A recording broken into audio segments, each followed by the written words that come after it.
योगेन चितस्य पदेन वाचा मलं शरीरस्य च वेदकेन योपा क्रोतम परवरम मुनीनाम पतंजलिम प्रांजलिरानतोस्मि।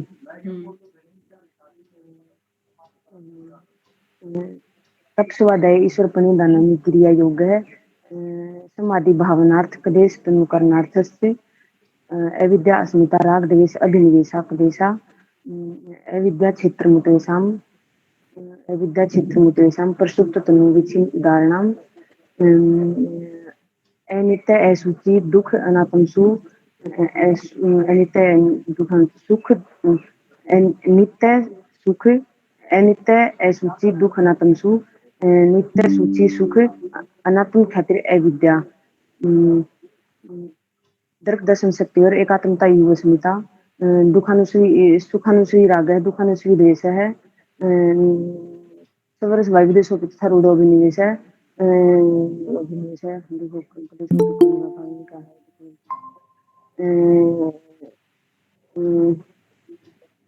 एक मिनट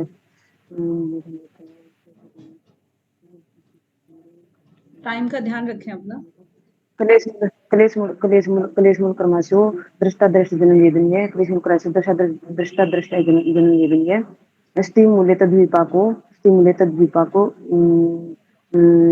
जातिरायु भोगा ते हलाद प्रीता फला पुण्य पुण्य जन्म वेदनीय और परिणाम ताप संस्कार दुखिर गुणवृत्ति विरोधास से सर्व दुख में सर्व विवेकिन दुख में सर्व विवेकिन दुख में सर्व विवेकिन दुख निष्क्रिय का कारण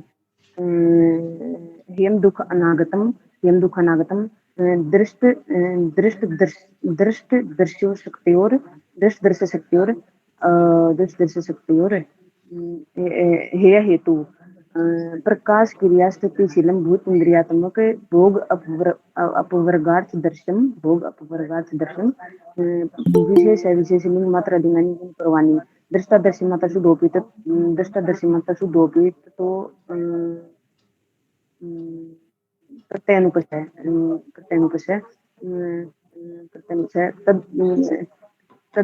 तदर्थ दर्श से आत्मा और फिर है कृतार्थ प्रतिनिष्ठम अपि अनष्ट तद अन्य साधारणत्वात् सब स्वामी शक्तियोर स्वरूप उपलब्धि हेतु संयोग है। फिर है 74 तस्य हेतु अविद्या तद अभाव संयोग है दृश्य केवलम एक वर्ड छूटेगा बीच में शायद दृश्य केवलम। फिर है विवेक ख्यातिर अभिकुलवा हानोपाय दुखों को निष्ठ करने का कारण हानोपाय और फिर है योग अंग अनुष्ठान तस्य 7 प्रकार की प्रज्ञा तस्य सप्तधा प्रांत भूमि प्रज्ञा। फिर है योग अंग अनुष्ठानाद शुद्धि सये दीप्तिर अविवेक ख्याति फिर है अविवेक ख्याति यो यम नियम आसन प्राणायाम प्रत्याहार धारणा ध्यान समाधि अष्टो अंगानी अहिंसा सत्य अस्ते ब्रह्मचर्य अपरिग्रह परिग्रह जाति देश काल समय अनविच्छिन्ना सार्वभौम महावर्तम सोच संतोष तप स्वाध्याय ईश्वर प्रणिधानानि नियमः। फिर नियम के फल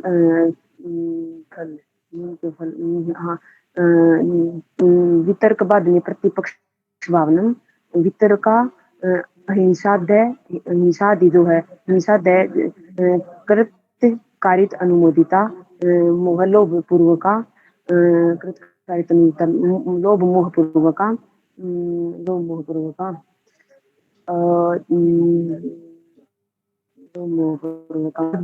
मात्रा ज्ञान दुख अज्ञान अनित्य असूचि प्रतिपक्ष भावनम। फिर है नियम के फल अहिंसा प्रतिष्ठायाम तत्व निरोधी तत्निरोधे क्या है, तन सप्रतिष्ठान तन्निरोधे सत्य सत्य प्रतिष्ठायाम सत्य आश्रितुम हिंसा सत्य अस्तेय प्रतिष्ठायाम सर्वरतन उपस्थानम सत्य ब्रह्मचर्य वीर्य लाभ सत्य ब्रह्मचर्य अप्रिग्रह स्थैर्य जन्म कथनता संबोधिता अभिनियम के फल सोचात समांग जुगुप्सा सोचात समांग जुगुप्सा प्रेर प्रेर प्रेर असंसर्ग प्रेर असंसर्ग। और नेक्स्ट है आंतरिक शुद्धि। आंतरिक शुद्धि के लिए सत्व शुद्धि सोमने से एकाग्र इंद्रिय जय एकाग्र इंद्रिय जय सत्व शुद्धि सत्व शुद्धि आत्म शुद्धि आत्म शुद्धि योग तवानी च फिर सोच संतोष संतोष अनुत्तम सुख लाभ सोच संतोष तप काय इंद्रिय सिद्धिरे काय इंद्रिय सिद्धिरे काय इंद्रिय सिद्धिरे अशुद्धि अशुद्धि अशुद्धि मतलब मैम जो मतलब काय और इंद्रिय शुद्धि काय और इंद्रिय सिद्ध होने पर उनकी तपोसी शुद्ध हो जाती है शुद्धि हो जाती है। तप स्वाध्याय स्वाध्याय इष्ट देवता संप्रयोग है समाधि सिद्धिरे समाधि सिद्धिरे ईश्वर परिधानानी संतोष सत्य विजय परिधानानी। फिर है स्थिर सुख आसन। तो उसके नेक्स्ट है प्रयत्न से थिलय अनंत समापत्तिभ्याम अनंत समापत्तिभ्याम। नेक्स्ट है ततो द्वंद अनभिघात प्राणायाम की परिभाषा तस्मिन् सति श्वास प्रश्वास तस्मिन् सति श्वास प्रश्वास गति विच्छेद प्राणायाम गति विच्छेद प्राणायाम। प्राणायाम के प्रकार बाह्य अभ्यंतर स्तंभवर्ती बाह्य अभ्यंतर स्तंभवर्ती देश काल संख्या भी परिदृष्टो दीर्घ सूक्ष्म। फिर है फोर्थ टाइप प्राणायाम का अभ्यंतर स्तंभवर्ती विषय आक्षेपी चतुर्थ। फिर है प्रत्याहार के सॉरी प्राणायाम के फल तत्व तत्व प्रकाश आवरणम। फिर कहते हैं धारणा सूच है मनुष्य योग धारणा सूच है योगता मनुष्य सविशेष अनुप्रयोगे चित्तस्य वशीकार चित्तस्य अनुराग सर्व इंद्रियाणां प्रत्याहार तत् तस्य इंद्रियाणां नहीं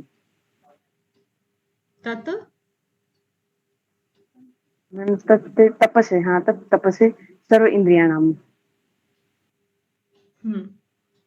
देखो आपने 55 के 55 सूत्र बोले हैं, बहुत अच्छी बात है, लेकिन इनमें मिस्टेक्स बहुत ज्यादा हैं अभी।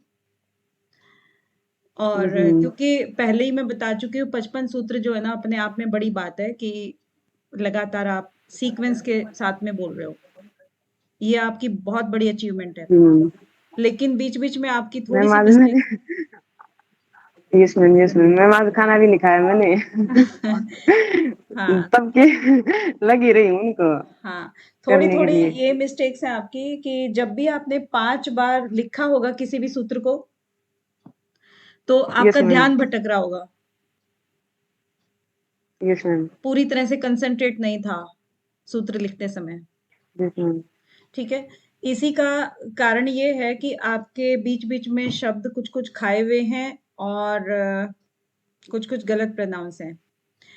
तो एक तो आपका हो है जाएगा मैम सुधार। एक तो ये है कि कलेश मूल कर्माशयो दृष्टा अदृष्ट जन्म वेदनीय।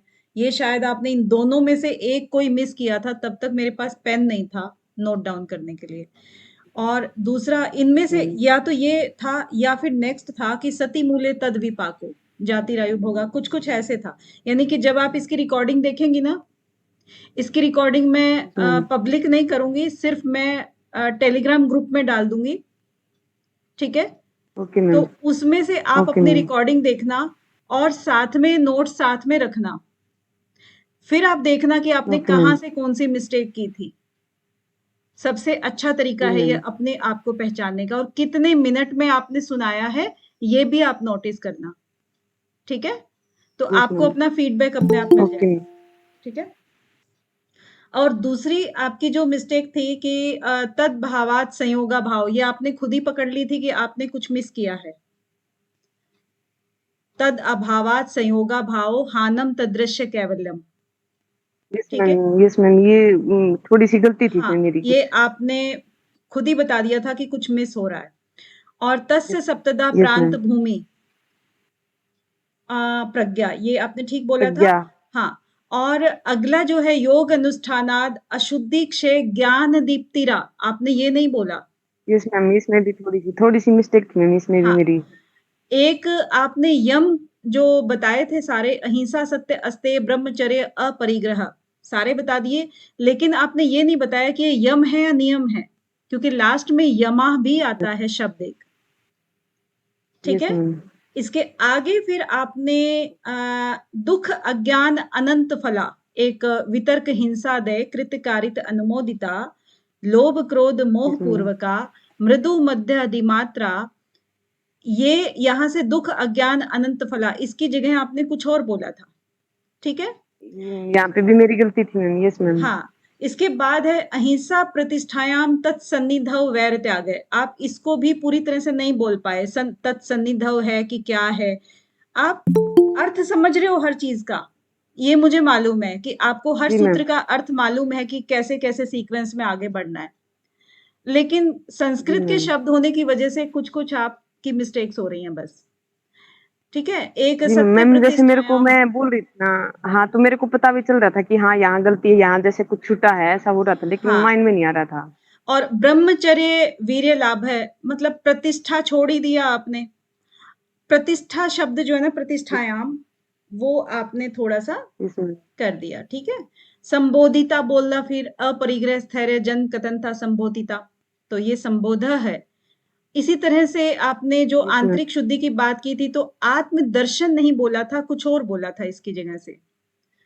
और अशुद्धि क्षय, जो यस मैम। काय इंद्रिय में भी आप एक बार तप वाले सूत्र में भी अटके थे थोड़ा सा, और एक जी मैम, थोड़ा सा हो गया। हाँ, ईश्वर प्रणिधानानी बोला, और ये आप नहीं बोल रहे, सिर्फ कई बच्चे बोलते हैं ईश्वर प्रणिधानानी क्रिया योग है, क्योंकि उन्होंने पहले वाले सूत्र में याद किया हुआ है ना ईश्वर प्रणिधानानी, तो इसको भी यहाँ पर ईश्वर प्रणिधानानी बोल देते हैं, जबकि यहाँ पर ईश्वर प्रणिधानात है, लास्ट में श्लोक खत्म होता है जब। इसके बाद आपका एक था जो चतुर्थ प्राणायाम आप बता रहे हो,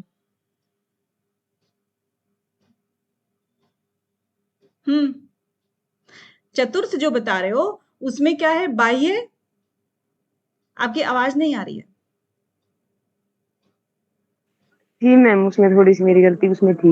हाँ, बाह्य अभ्यंतर विषयाक्षेपी चतुर्थ है, इसमें आपने स्तंभ वृत्ति बोला था। एक यस मैम। जो यस मैम, लास्ट, इसमें थी हाँ, मेरी गलती। और लास्ट में प्रत्याहार के दोनों ही जो सूत्र हैं आपके, उनमें थोड़ी थोड़ी मिस्टेक्स थी। स्व विषया की जगह आपने यस स्व मैम। विशेष बोला था, और यस स्व मैम। के बाद रूप अनुकार बोलना था, आपने बोला स्व अनुराग, ठीक है। और लास्ट वाले में भी आपके शब्दों में थोड़ी मिस्टेक्स थी, तो ये आप जब अपनी रिकॉर्डिंग देखोगे ना खुद से, तो आपको आइडिया हो जाएगा, जी मैम। ठीक है। इसमें आप देख लेना। Okay ma'am. बाकी ओके मैम। 55 सूत्र सीक्वेंस में सुनाए आपने, आपने बहुत बड़ा हिम्मत का काम किया है, really yes ma'am, congratulate thank you करती हूँ मैम। मैं आपको। Thank you ma'am. तो आज और कौन सुनाने जा रहे हैं?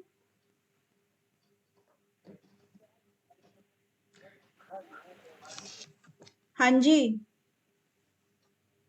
अंजलि जी, आपको कुछ आगे बढ़े आप, रमन जी,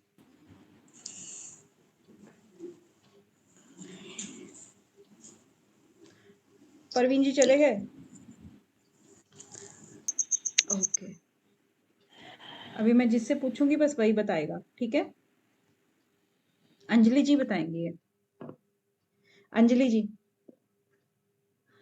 ये सामने आपको क्या दिखाई दे रहा है, एक बार पढ़ के सुनाएंगे? जी, शतुद्रिकालीन त्रिशंकारा अविश्वेतो दृढ़ भूमि सूत्र किससे संबंधित है? कौन से पाद का है सूत्र? मैम समाधि पाद का। समाधि पाद का, वेरी नाइस। फिर किससे संबंधित है? मैम समाधि पाद मैंने अच्छे से पढ़ा नहीं। चलिए, कविता मिश्रा जी ने भी हैंड रेज किया है, आप बता दीजिए। Yes, कविता जी। मैम ये समाधि पाद का है और 14वां श्लोक है ये, और ये अभ्यास से रिलेटेड है मैम। अभ्यास का दूसरा है ये, उसके बिल्कुल। 2 श्लोक है, उसमें से दूसरा है ये। क्या बात है, बहुत बढ़िया, बहुत ही बढ़िया Kavita ji. Thank you ma'am. चलिए नेक्स्ट है आरुषि जी। बड़ा इजी क्वेश्चन आया आपका तो, एंट्री करते ही। Yes ma'am. अविद्या स्मिता राग द्वेष अभिनिवेशा क्लेश। बहुत सुंदर। चलिए next, Babita ji. Babita ji. Yes ma'am, आप मेरे को बुला रहे हैं? बबीता त्यागी। जी मैम।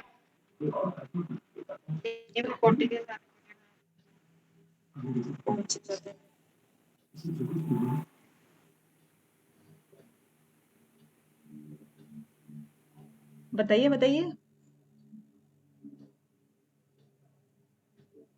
मैम अभ्यास और वैराग्य। अच्छा, और करो छुट्टी बहुत ज्यादा। मन में आता है तो मैडम जी आती है क्लास में, नहीं तो नहीं आती हैं। मैम मैं बताऊं? सॉरी। मैम अष्टांग योग है। अभी रुको, टर्न आने दो। हाँ ज्योति जी। मैम अष्टांग योग है। मेरे से पूछ रहे हो कि बता रहे हो? मैम मैं बता रही हूँ, मैंने सोचा आप मेरे से पूछ रहे हो कि हाँ बताओ अभी। हाँ मैंने तो आपको बोला, लेकिन जो आपने आंसर यस दिया मैम। वो इस टोन में दिया कि जैसे आप मेरे से पूछ रहे हो। अष्टांग योग है मैम। बबीता जी ठीक कह रही है क्या? नहीं यस मैम। ठीक कह रही है ये? यस मैम, यही है अभ्यास, ये वाला ही अष्टांग योग मैम। अच्छा ओके, चलो जी, जब बबीता जी ने बोल दिया है तो ज्योति जी ठीक है, यही होगा। चलिए next, Kavita Mishra ji. Yes ma'am.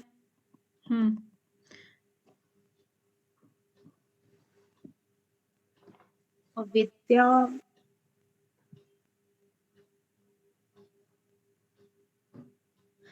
आपने क्लास कविता जी कब से लेनी शुरू करी है? Ma'am last week. ओके 18। ये कुछ समझ में आ रहा है आपको? नहीं मैम, जो मैंने अभी याद किया उसमें तो नहीं है अविद्या अभी। हाँ उसमें नहीं है, इसीलिए मैंने पूछा आपसे। चलिए ठीक है, आप सुनिए औरों का। धर्मेंद्र जी बताएंगे।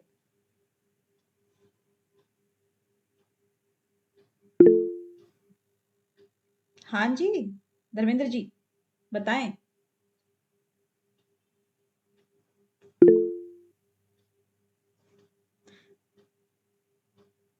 क्या हुआ धर्मेंद्र जी, आवाज नहीं आ रही मेरी?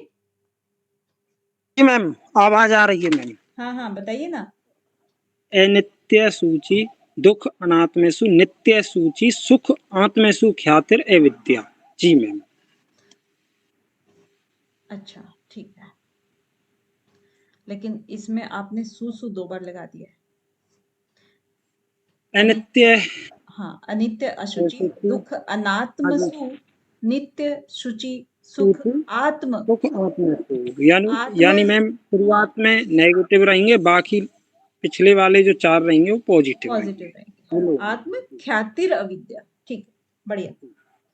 इसके बाद बताएंगी रमन डूडी जी, ध्यान जरा स्क्रीन पे।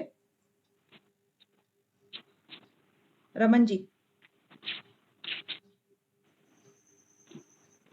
विशेष के अंदर मैम ज्ञानेन्द्रियां, कर्मेंद्रियां और पंच महाभूत।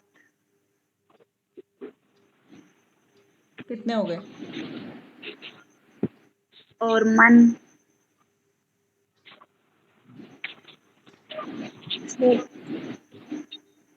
16 है मैम इसके अंदर। हाँ 16 आ, बहुत सुंदर, बहुत ही बढ़िया रमन जी।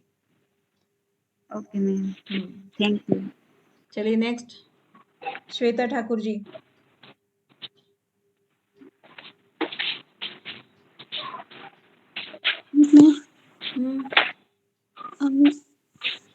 चित्त की भूमिया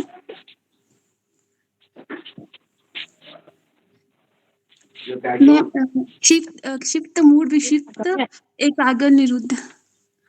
क्षिप्त मूड विक्षिप्त एकाग्र और निरुद्ध, बहुत बढ़िया, बहुत सुंदर। नेक्स्ट सुमन कुमार जी। जी मैम। स्क्रीन पे।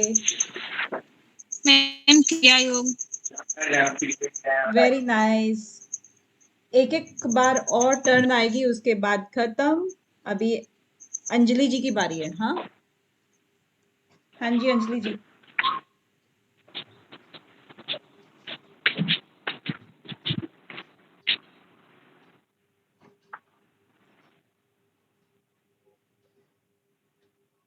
अंजलि जी। जी मैम। स्क्रीन पे आपका प्रश्न है। के बाद आने वाली प्रतिपक्ष भावना संबंधित सूत्र।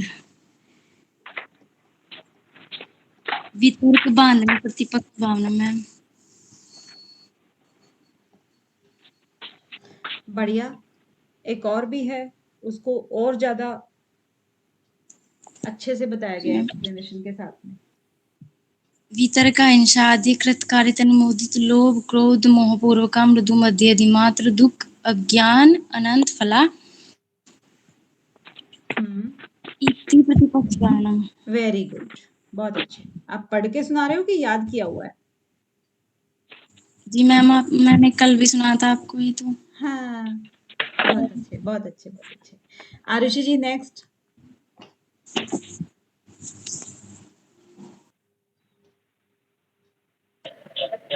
जी मैम। निर्विचार विशारद अध्यात्म प्रसाद। हाँ बहुत बढ़िया, गुड। चलिए नेक्स्ट बबीता जी।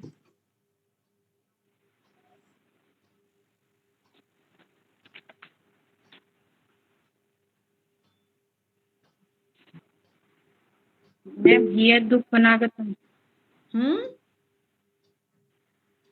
ये दुख अनागतम। हेयम दुखम अनागतम। Yes ma'am. ठीक है। ज्योति जी।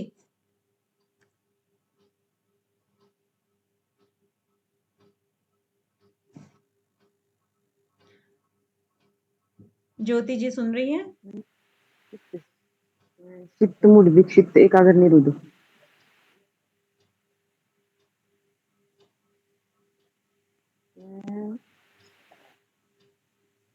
हाँ जी कविता मिश्रा जी सही बोल रही है क्या ये? मैम मेरे को एक्चुअली सुनाई नहीं दिया ढंग से। कोई बात नहीं मैम, ये नहीं है शायद। मैम एक मिनट ये गलत है मैम, दिमाग में घूम रहे हैं 500। मुंह में भी घुमा लो, जीभ के ऊपर। मैम दिमाग पे नहीं आ रहे, पर माइंड में घूम रहे हैं। कविता मिश्रा जी इनकी हेल्प कर दो जरा। Yes ma'am. मैम प्रमाण विपर्यो प्रमाण विपर्य विकल्प विकल्प निंद्रा स्मृत्य। बहुत सुंदर कविता मिश्रा जी, बहुत ही बढ़िया। देखो आप पीछे आके ना पक्का याद कर रहे हो, बहुत सुंदर। चलिए नेक्स्ट ज्योति जी बताएंगी। क्रिया योग का फल है समाधि भावनार्थ क्लेश तनु करनार्थ शिष्ट। हाँ, बहुत सुंदर। धर्मेंद्र जी नेक्स्ट।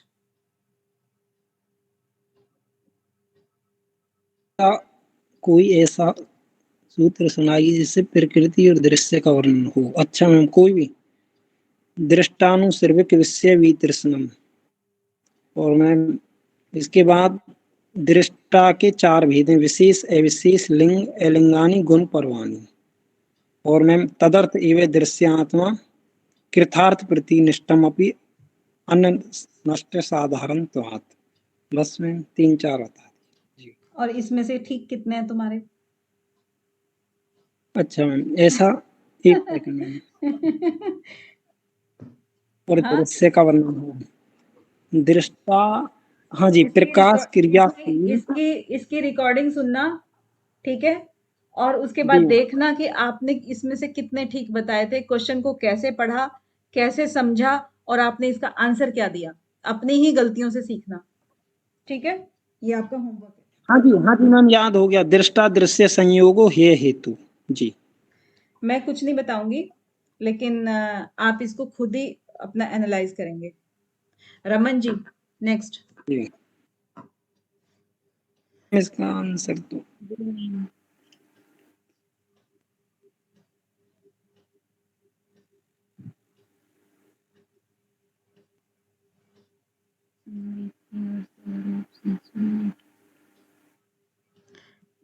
आप लोग जो है ना ऑप्शंस के साथ में जो आंसर करते हो बहुत इजी होता है।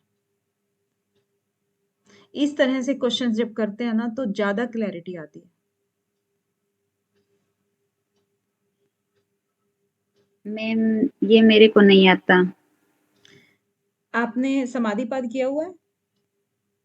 नो मैम, हाँ, तो फिर तो कोई पूरा बात नहीं हुआ है मैम, 10 सूत्र किए मैंने। फिर कोई बात नहीं, आपको माफ किया। श्वेता ठाकुर जी। मैं निर्वित को आएगा। हाँ? Yes ma'am. मैम समाधि का नाम बताना है ना?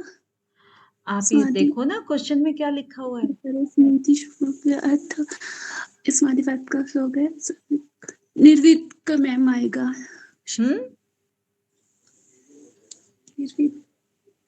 निर्वित तक समाधि आएगा मैम। बहुत बढ़िया, बहुत ही बढ़िया। स्मृति परिशुद्धो, इसका वो भी सुना दो। अच्छा मैम, स्मृति परिशुद्धो सप्रूप शून्य इव अर्थ मात्र निर्वासा निर्वित का। हाँ, निर्वितर का समापत्ति। बहुत बढ़िया, बहुत बढ़िया। चलिए सुमन कुमार जी। जी मैम। आज का ये लास्ट क्वेश्चन है। दृश्य संयोग है हेतु। बहुत ही बढ़िया। दृष्टा दृश्य संयोगो हेय हेतु। तो हेय हेतु का क्वेश्चन ऐसे पूछा गया, तो इससे आपको ना हेय हेतु हान हानोपाय ये चारों के चारों आपको याद करने हैं। चलिए आज का हम क्वेश्चन आंसर सेशन तो यहीं पर खत्म करते हैं। Stop presenting and thank you. तो अब इस हिसाब से तो कल कोई भी नहीं सुनाने आ रहा है, तो कल क्लास लेने का कोई मतलब नहीं है। वैसे मैम क्लास चलती रहेगी, कोई दिक्कत नहीं है मैम, हम तो फिर भी सुना देंगे मैम। हम थोड़ा सा इसलिए बैक जा रहे हैं मैम, क्योंकि कहीं ना कहीं गलती हो जाती है 2-4-6। जी देखो, जो आप बोलोगे तो लेंगे, नहीं तो नहीं लेंगे ना। तो मैम तैयार हूँ, क्योंकि हमें सेकंड लेसन फिर भी याद है, बस थोड़ा औपचारिकताएं बाकी हैं मैम। चलिए मैम, हाँ जी, अगर आपको टाइम है तो हमें फर्स्ट वाला समाधि पाद करवा देना। आप को मालूम है यहाँ पे कर भी रहे हैं। तो सबसे पहले वाले समाधि पाद में 51 सूत्र इन्होंने दिए हैं, ठीक है, 51। और जो महर्षि पतंजलि है सबसे पहले ही वो क्या करते हैं, देखो छोटा बच्चा जो होता है ना उसको क्या कहते हैं कि बेटा तेरे को इंजीनियर बनना है कि डॉक्टर बनना है कि तेरे मंजिल ये है, तो मंजिल दिखाते हैं महर्षि पतंजलि सबसे पहले। और मंजिल दिखाते समय कहते हैं कि आप जब इस दुनिया में आ गए हो तो आपको समाधि की प्राप्ति करनी है, और समाधि में भी असंप्रज्ञात समाधि की प्राप्ति करनी है, ठीक है। तो मंजिल उन्होंने दिखा दिए सबसे पहले। उसके लिए फिर क्या क्या एफर्ट्स करते हैं, कितनी तरह के साधन वो अपनवाते हैं, उसके बाद कौन कौन से प्रकार की समाधि होती हैं, किस किस तरह से रास्ता तय होता है, इन सब चीजों की बात वो बाद में एक्सप्लेन करते हैं। तो यहाँ पर कहते हैं, मैं सारा का सारा ही एक्सप्लेन कर रही हूँ इन शॉर्ट, ठीक है ना, क्योंकि सूत्र जो होते हैं ना, एक से रिलेटेड दूसरा, दूसरे से तीसरा, हम इसीलिए सीक्वेंस में याद करते हैं ना इनको। तो शुरू से ही करते हैं, जहां दिक्कत होगी तो वहां और एक्सप्लेन कर देंगे, नहीं तो ऐसे ही चलते हैं। तो सबसे पहला है अथ योग अनुशासनम। अथ मतलब अब, हम योग के अनुशासन की बात करते हैं। अनु मतलब कि महर्षि पतंजलि, इस अनु लिखने का मतलब ये है कि उन्होंने ये कहा कि ये मैं नहीं बता रहा हूं, ये पहले से चली आ रही चीज है, मैं तो इसको सिर्फ एक सीक्वेंस दे रहा हूं, एक समझा रहा हूं कि कैसे कैसे क्या करना है, ठीक है। अब योग क्या है, अब क्योंकि इन्होंने यहाँ पे योग की बात की, योग क्या है, योगस्य चित्त वृत्ति निरोधा। योग को फिर एक्सप्लेन करें कि योग जो है वो चित्त की वृत्तियों का निरोध है, ठीक है, जो चित्त के अंदर जो वृत्तियां उठती रहती हैं उनका निरोध है। अब वृत्ति क्या होती है, देखो यहाँ पर ना शुरू में ही हम, जो कि हमारे पूरे योग सूत्र में कुछ कुछ वर्ड्स बहुत इंपॉर्टेंट होते हैं, और उन वर्ड्स को अच्छे से जान लेना बहुत जरूरी है, नहीं तो ये कभी क्लियर नहीं होते। यहाँ वृत्ति का मतलब हम देख लेते हैं, पहले चित्त का मतलब देखेंगे, फिर वृत्ति का देखेंगे। योग का तो मालूम ही है हमें। चित्त का मतलब क्या होता है, चित्त के अंदर मन, बुद्धि, अहंकार, ये सब के सब क्या है, चित्त के अंतर्गत आते हैं यहाँ महर्षि पतंजलि वाले योग सूत्र में। हालांकि सबका मतलब थोड़ा थोड़ा अलग होता है, लेकिन महर्षि पतंजलि इन सब का किसी का भी प्रयोग नहीं करते हैं, सिर्फ चित्त का प्रयोग करते हैं कि आपके चित्त के अंदर ये है, चित्त के अंदर वो है, ठीक है, इसके अंदर ये चारों ही चीजें शामिल है। तो चित्त हो गया आपका। अब वृत्ति, वृत्ति का मतलब है कि जो भी हमारे अंदर विचार उठ रहा है, और एक ही मिनट में, एक सेकंड में हमारे बहुत सारे विचार उठते रहते हैं। अभी पिछले सेकंड मेरा चित्त का विचार था, फिर अभी मेरा वृत्ति का आ गया विचार, और चित्त के अंदर भी मन, बुद्धि, अहंकार, पता नहीं कितने शब्द हमारे आ गए, हर शब्द का अलग अलग मीनिंग आ गया। तो यानी कि आधे अधूरे एक एक सेकंड के थॉट के, और सेकंड से भी उसका भी कई वाला हिस्सा हम कहें तो उसके अनुसार भी हमारे शब्द के हिसाब से विचार चेंज होते रहते हैं। तो जैसे ही कोई भी, मान लीजिए कि ये एक समुद्र है या एक तालाब है, और इसके अंदर किसी ने पत्थर फेंका, एक विचार, पत्थर को बोल दो आप विचार, एक पत्थर फेंका, तो क्या बना, यहाँ पे लहरें बन गई ना ऐसे ऐसे करके। तो वृत्ति का मतलब हो गया जो वृत्त, वृत्ति का मतलब गोल गोल होता है, कि वो विचार जो है ना गोल गोल रहता है ऐसे ऐसे करके। और इसका और डीप मीनिंग से देखना है तो आप वीडियो में देख लेना, क्योंकि हम थोड़ा सा जल्दी बढ़ेंगे आगे यहाँ पे। और दूसरा ये भी होता है, जैसे कि मान लीजिए चित्त की वृत्ति हो गई ना, बहुत सारे विचार उठे, तो उन विचारों का निरोध करना, यानी कि किसी भी विचार को आने ना देना, वो योग है, उसको कहा है योग, ठीक है।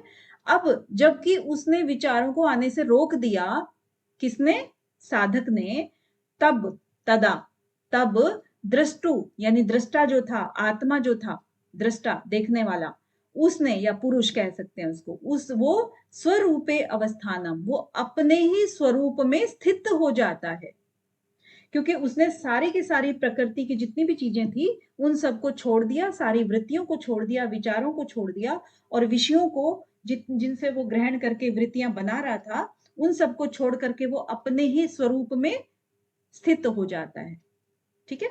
अब देखिए यहाँ पर क्या था, चित्त, चित्त के बाद वृत्ति, वृत्ति के बाद इसने खुद की, ये जो अगर हम कहें कि इसकी जो है अपने स्वरूप में स्थित हो गया, उसके बाद वृत्ति सारूप्यम इतरत्र। अब वृत्ति की बात कर रहे हैं यहाँ पे कि वृत्ति क्या होती है, बाकी जो लोग हो गए, ये तो हो गया साधक जो कि कार्य कर रहा था, वृत्तियों को जिसने निरोध कर दिया था, वो अपने स्वरूप में स्थित हो गया। दूसरे जो होते हैं इतरत्र, दूसरे जो हैं वो वृत्ति के समरूप ही दिखाई पड़ते हैं, जिसकी जैसी वृत्ति होगी। जैसे कि मान लीजिए कोई क्रोधी आदमी है, कहेंगे कि नहीं नहीं उसके पास मत जाना, वो बहुत गुस्से वाला आदमी है, तो इसका मतलब उसकी वृत्ति ऐसी ही है कि कोई भी बात बोलो वो हमेशा एग्रेसिव मोड में ही रहता है। और दूसरा कोई होता है बहुत शांत प्रवृत्ति का है, उसको नहीं नहीं कहीं से कोई जवाब नहीं मिल रहा, चलो उससे जाके पूछते हैं, वो कुछ कहेंगे भी नहीं, है ना। तो जिसकी जैसी वृत्ति होती है वो उसी तरह का दिखाई पड़ता है। ठीक है, 4 सूत्र तक हमारे हो गए। अब यहाँ पर ये वृत्ति की बात कर रहे हैं क्योंकि हमें देखिए एक दूसरे से रिलेट भी करना है इनको, तो इसीलिए हर सूत्र एक शब्द छोड़ के चला जाता है अगले सूत्र के लिए। तो वृत्ति की बात करेंगे तो यहाँ पर वृत्ति इन्होंने बता दी है 5वें ही सूत्र में कि वृत्तय पंचतय कलिष्ठा अकलिष्ठा, कि वृत्ति जो है वो 5 प्रकार की होती है यहां तक। ठीक है, इसने एक छोटा सा लाइन में कह दी कि वृत्ति जो है वो 5 प्रकार की है, जो कि अब यहां पर जो कि क्या है, कलिष्ठ होती है और अकलिष्ठ होती है। कलिष्ठ मतलब जो कि दुख देने वाली होती है या कष्ट देने वाली होती है, और जो सुख देने वाली है, जो कष्ट नहीं देने वाली, ये इसका उल्टा हो गया। ठीक है, क्योंकि अगर आदमी कोई भी लड़ाकू होगा तो लड़ाई होगी तो टेंशन होगी, टेंशन होगी तो दुख मिलेगा, कष्ट मिलेगा, हिंसा होगी तो दुख मिलेगा, कष्ट मिलेगा, तो उसकी वृत्ति ऐसी हो गई। ठीक है, और अगर वो उसके विपरीत नेचर का है, वृत्ति का है, तो उसको सुख और आराम की जिंदगी वो जिएगा। ठीक है, अकलिष्ठा, और वो समाधि की तरफ जाएगा, सात्विक प्रवृत्ति का होगा तो। ठीक है, अब इसके आगे देखिए, वृत्ति अगर इसने कही है 5 प्रकार की है, तो इसी को आगे ये 1 2 3 4 और 5 और ये 6। अब क्योंकि हमने यहाँ पर क्या किया, फर्स्ट वाले में हमने कह दिया कि ये जो 5 प्रकार ये वाले हैं वृत्ति के 5 प्रकार, प्रमाण, विपर्य, विकल्प, निद्रा, स्मृति। इसके आगे जो भी सूत्र हैं उनमें इसने इन्हीं 5 को एक्सप्लेन किया है। ठीक है, एक्सप्लेन करना अभी जरूरी है क्या? वैसे सबको पता ही होगा, करना है क्या? मुझे बता दें एक बार।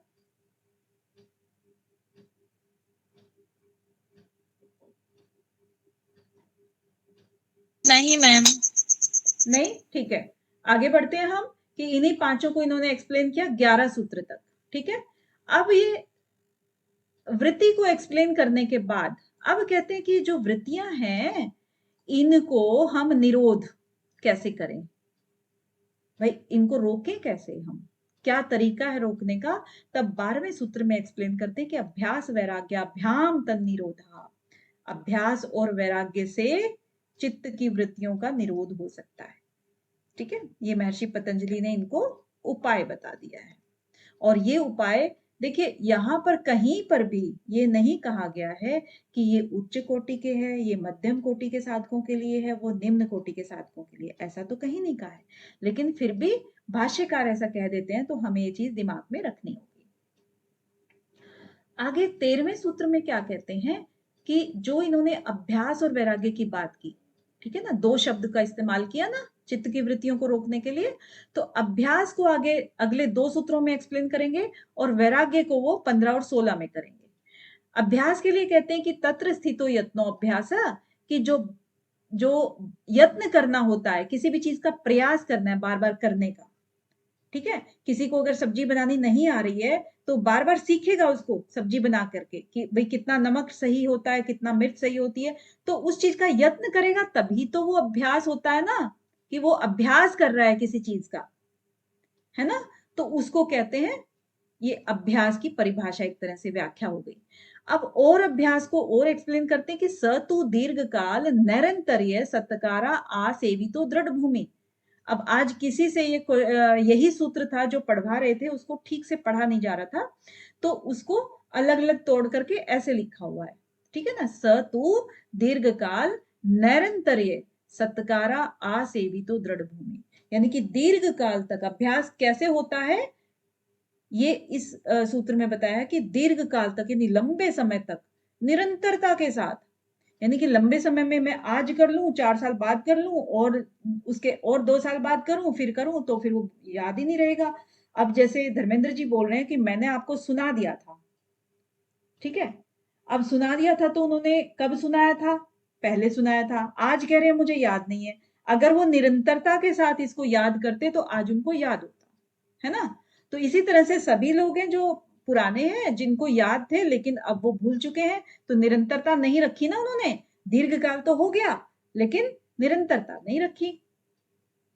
सत्कारा और पूरे सत्कार के साथ में, आसेवितो दृढ़ भूमि, पूरी श्रद्धा भाव के साथ में, तब जाकर के दृढ़ भूमि होती है किसी भी चीज की।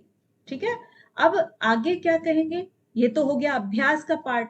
अब वैराग्य की बात करते हैं कि वैराग्य क्या होता है।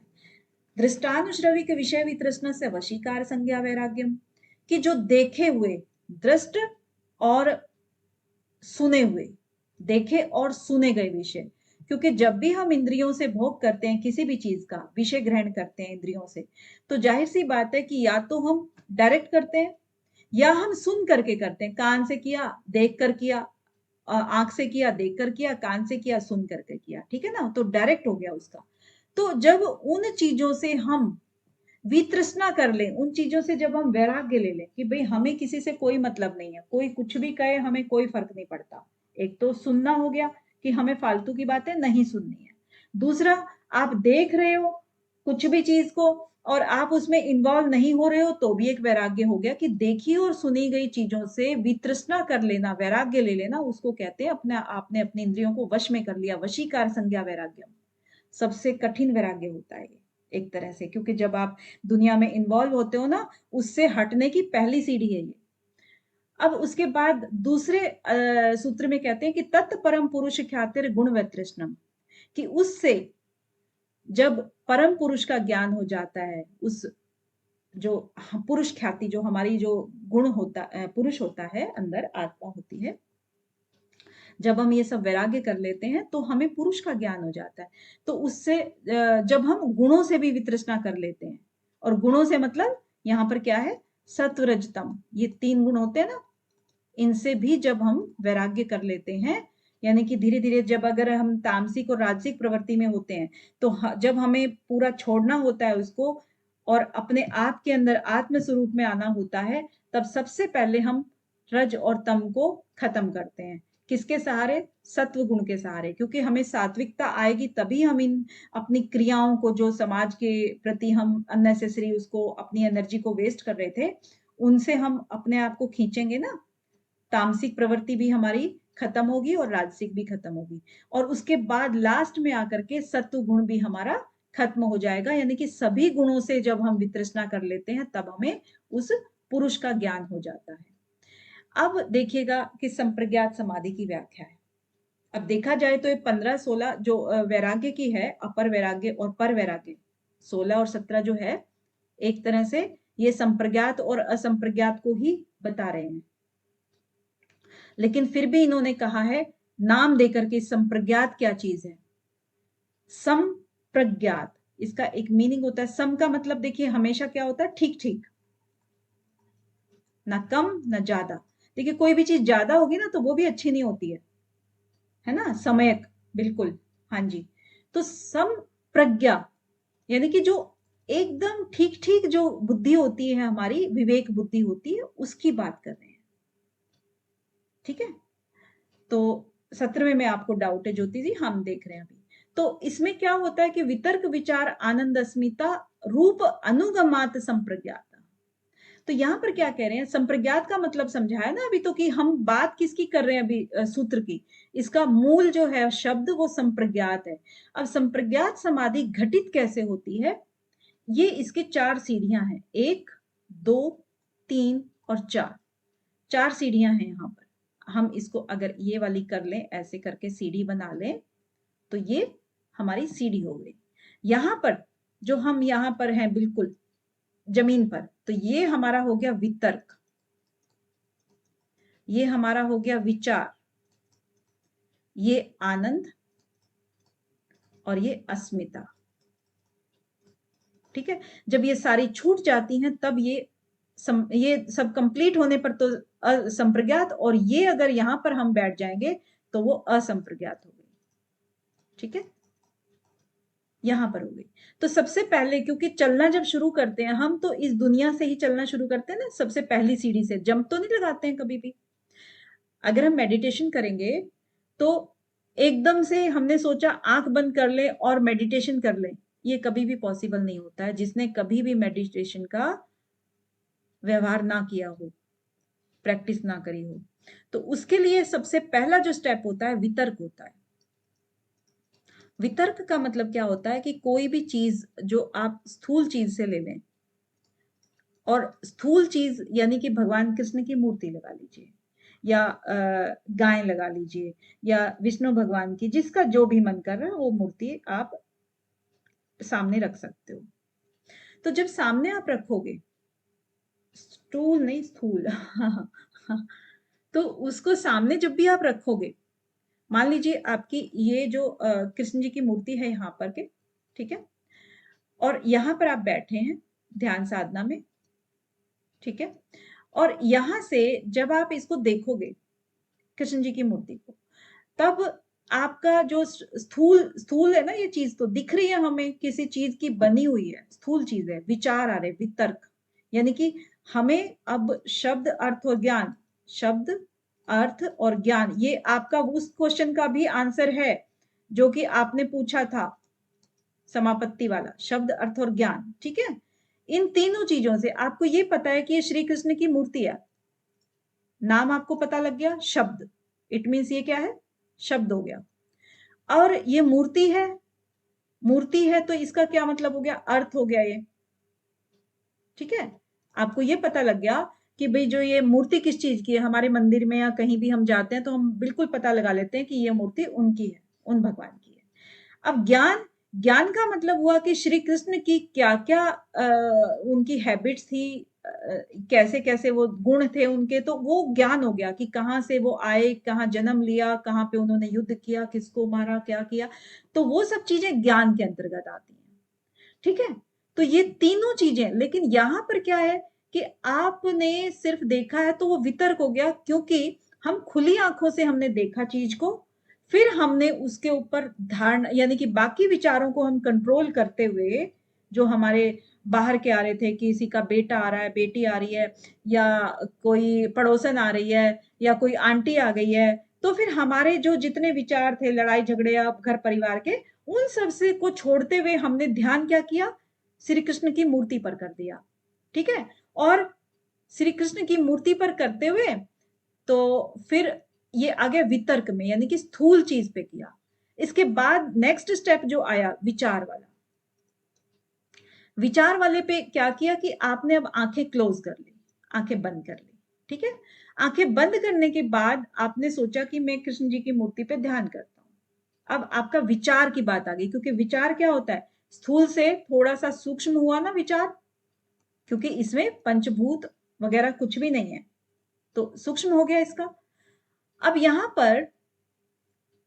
पर इन्होंने क्या किया, विचारों पर श्री कृष्ण की जो मूर्ति थी उसको इमेजिन कर लिया, विचार किया उसका, और उसी पे मेडिटेशन करने लगे आगे।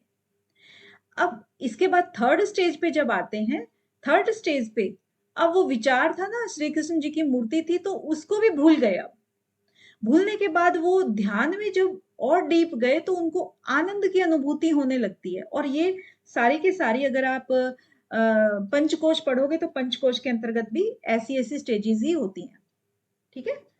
तो फिर उनको आनंद की अनुभूति हुई कि ध्यान में बड़ा मन लग रहा है, पता नहीं क्या क्या दिख रहा है। अभी तो कृष्ण जी की मूर्ति में मतलब एक एकाग्र चित्त की एकाग्रता, जब एकाग्र आपने करना शुरू किया तो और ज्यादा डीप डीप डीप डीप और डीप चला जाता है एकाग्रता के चक्कर में। और उस डीपनेस में आपको कुछ कुछ, कहीं ब्रह्मांड दिखेंगे, कहीं आपको तारे दिखेंगे, कहीं आपको रोशनी दिखेगी, कहीं पता नहीं क्या क्या दिखेगा, तो मूर्ति भी गायब। तो वो आनंद की अनुभूति होती है, जहां पर आपने कभी सफर नहीं किया था वहां पर आप सफर करने शुरू कर देते हो आंतरिक रूप से। फिर अस्मिता आता है फोर्थ नंबर पे। अस्मिता जो होता है ना, वो सब चीजों को हम छोड़ चुके होते हैं उसमें, यानी कि हमारे जो सारे गुण थे, रज तम, वो हमने छोड़ दिए, सत्व के सहारे ही तो बढ़ते रहते हैं आगे, क्योंकि हमारे पास एक सत्व गुण था जिसका आलंबन लेकर के हम आगे बढ़ रहे थे। क्योंकि सात्विकता अगर नहीं होगी तो आप इस तरफ आ ही नहीं सकते हो। तो फिर बाद में जो अस्मिता है, अस्मिता का मतलब क्या है, अहंकार होता है, एक सूक्ष्म अहंकार होता है कि मैं, मतलब मां की जो भावना होती है कि मैंने ये अचीव कर लिया, या ये हो गया, वो हो गया, मतलब अहंकार, सूक्ष्म अहंकार की बात कर रहे हैं यहाँ पे। तो जो बहुत ज्यादा चित्त के क्लोज होता है, चित्त जो है ना हमारा बुद्धि महत तत्व जो होता है उसके क्लोज होता है, बहुत बहुत क्लोज होता है। तो वहां तक की स्टेज हमने कर ली है। लेकिन यहां पर अभी भी हमारा सात्विक जो गुण है वो बाकी है, और क्योंकि ये सात्विक गुण बाकी है इसीलिए वो संप्रज्ञात समाधि है, इसीलिए वो संप्रज्ञात है, क्योंकि इसमें अभी भी आलंबन है, आलंबन है। ठीक है, अब नेक्स्ट चलते हैं 18 वाले में, इसका आलंबन भी खत्म करते हैं। विराम प्रत्यय अभ्यास पूर्व संस्कार शेषो अन्य। अब ये कह रहे हैं कि जो भी आपके थॉट्स थे, जो वृत्तियां थी, वो सारी की सारी सबसे पहले वितर्क के रास्ते से होती हुई, विचार के रास्ते से होती हुई, आनंद के रास्ते से होती हुई अस्मिता तक जा पहुंची थी, है ना? क्योंकि आनंद में भी तो आप कुछ ना कुछ देख ही रहे थे ना।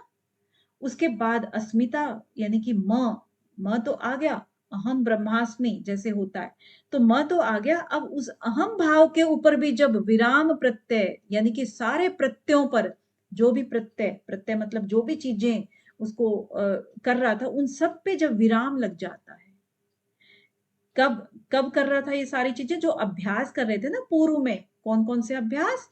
वितर्क, विचार, आनंद, अस्मिता। आर्ग्यूमेंट मतलब, आर्ग्यूमेंट कहाँ लिखा है मैम? अनुगमात। हाँ, अनुगमात। ओके ओके, हाँ मैंने गलत पढ़ा। अनुगमात मीन्स, अनु का मतलब होता है जो पहले से जो चली आ रही चीज है। आपको अर्थ बताया था ना इसका, अनु का मतलब। गमात मीन्स चलना, जैसे कि जैसी वृत्ति हमारी वितर्क के समय होती है। अब वितर्क में हमने क्या किया था कि श्री कृष्ण को हमने देखा था ना, सामने मूर्ति देखी थी, तो हमारा उसी तरफ विचार अनुगमन करने लगता है, उसी का अनुगमन करेगा। यानी कि अगर मैंने ठान लिया कि मैं अभी आपको पढ़ा रही हूं, मेरा स्क्रीन पे ध्यान है, तो फिर स्क्रीन पे ही रहेगा। मतलब मेरा जो जुबान है, मेरा जो चित्त है, मेरा जो बोलने का है या समझाने का है, वो सिर्फ और सिर्फ इसी पे कंसंट्रेट है, उसका अनुगमन कर रहा है। ठीक है, अनुगमात, उसका अनुगमन कर रहा है। और मेरा अभी कोई भी आ जाए या मैं इधर उधर नजर नहीं कर रही हूँ, ठीक है, तो उसको कहते हैं, चाहे वो स्टेज कोई भी हो, वितर्क हो, विचार हो, आनंद हो, अस्मिता हो, स्टेजेस सारी की सारी अलग अलग है, और इन अलग अलग स्टेजेस में वो अलग अलग जिस स्टेज का होगा उसी का अनुगमन करने लगेगा। ठीक है, अब कहते हैं कि जो हमने पूर्व में अभ्यास किए थे, पूर्व में कौन से किए थे? वितर्क, विचार, आनंद, अस्मिता, यही अभ्यास किए थे ना। तो इन अभ्यास के करने से जब प्रत्ययों पर विराम लग जाता है, सारे प्रत्ययों पर विराम लग जाता है, तब संस्कार शेषो अन्य। अब तब उसके बाद केवल और केवल क्या है? संस्कार, यानी कि उसका आकार भर शेष रह जाता है। या हम कहेंगे कि जो संस्कार थे किसी भी मनुष्य के, प्राणी के या साधक के, जो संस्कार जो कभी नहीं मरते हैं, जन्म जन्मांतर तक चलते रहते हैं, तो वो वाले संस्कार जो है ना, वो सारे के सारे खत्म हो गए हैं, और उसका सिर्फ और सिर्फ आकार भर बाकी है।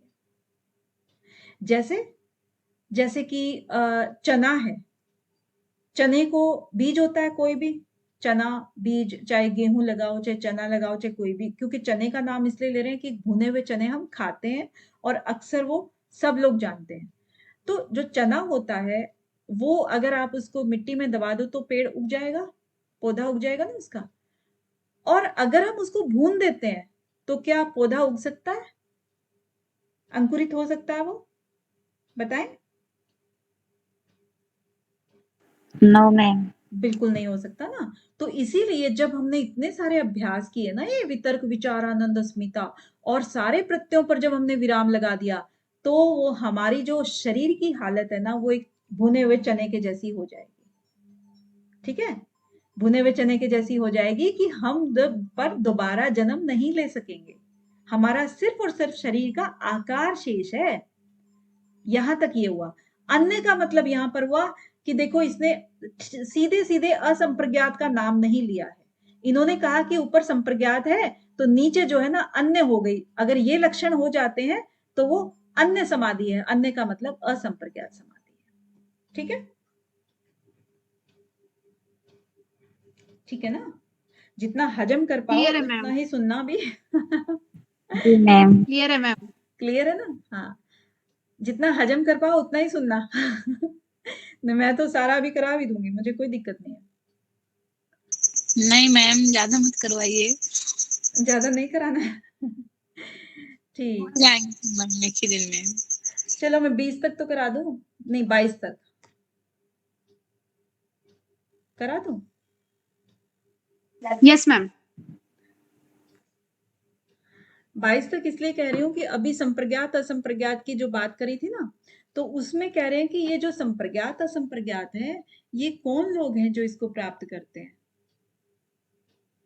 इसका आंसर देते हुए कहते हैं महर्षि कि जो भव प्रत्यो विदेह प्रकृति लया नाम, भव प्रत्यो विदेह प्रकृति लया नाम, उनका जन्म ही इसलिए होता है, भव प्रत्यो पूर्व जन्म के जो साधक होते हैं ना, उनके लिए सूत्र आया है कि जो वितर्क विचार आनंद अस्मिता का सफर करते करते करते करते कहीं पर भी वो किसी भी एक स्टेज पर विदेह हो गए, विदेह का मतलब है मृत्यु को प्राप्त हो गए, देह उनकी नष्ट हो गई या प्रकृति में विलीन हो गए।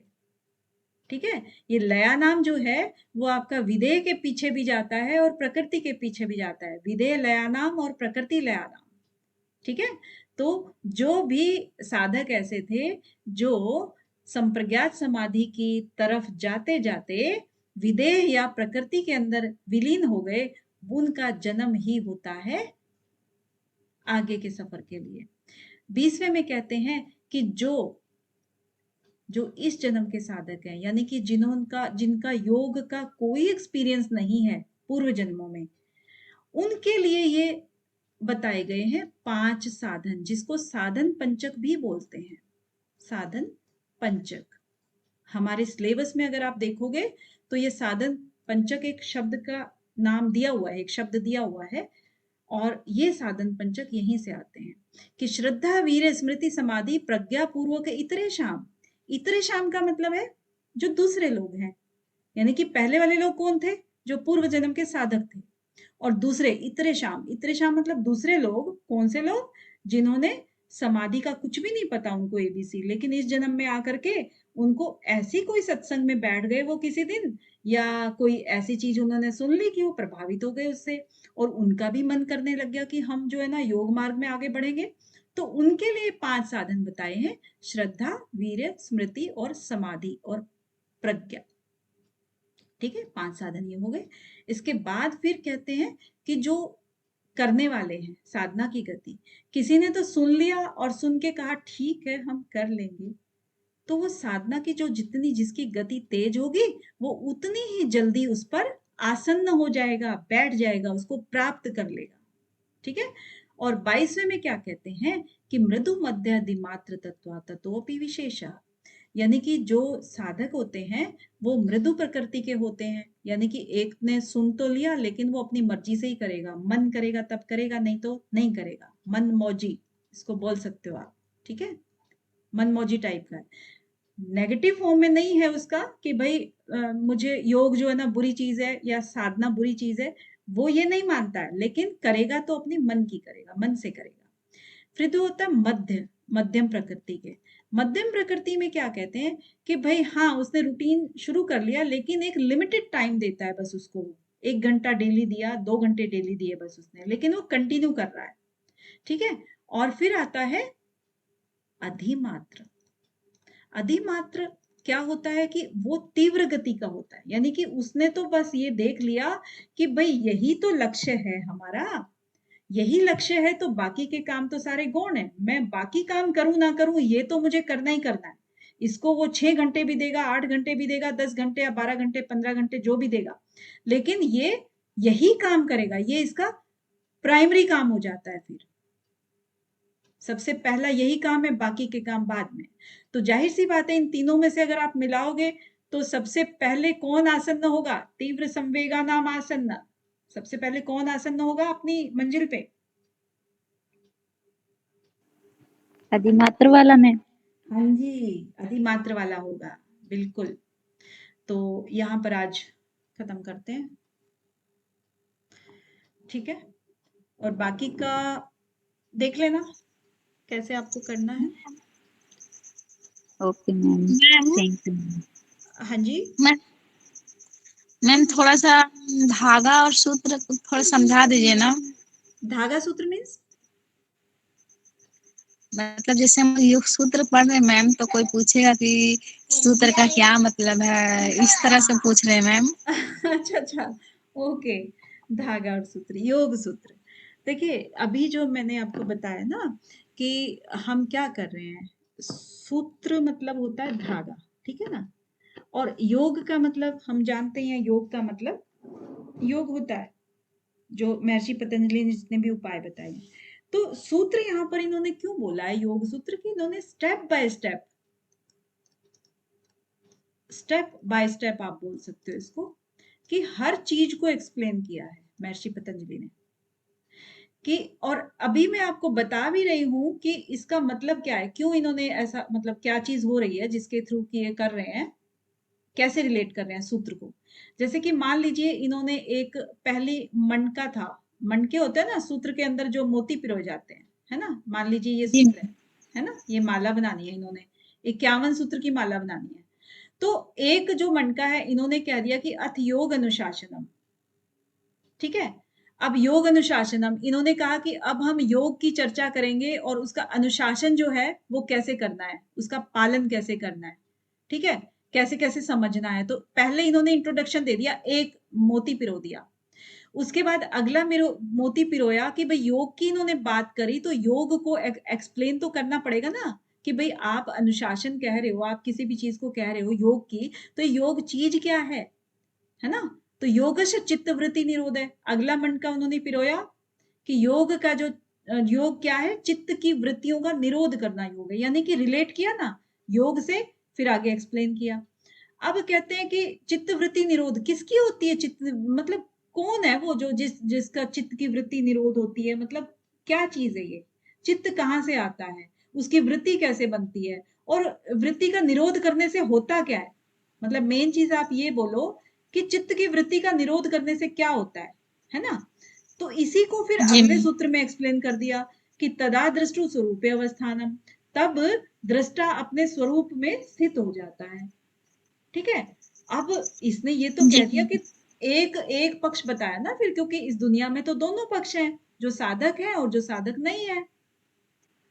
साधक का पक्ष तो इसने बता दिया कि वो अपने स्वरूप में स्थित हो गया। अब जो दूसरा पक्ष है उसको चौथे सूत्र में कहते हैं कि वृत्ति सारूप्य मित्रत्र, क्योंकि वृत्ति तो चित्त वृत्ति तो पहले दूसरे में ही बोल चुके थे ये, कि एक ने तो वृत्ति का निरोध कर दिया और दूसरा कौन, जिसने चित्त की वृत्तियों का निरोध नहीं किया, वो उस वृत्तियों के अनुकूल ही जाना जाता है, ठीक है।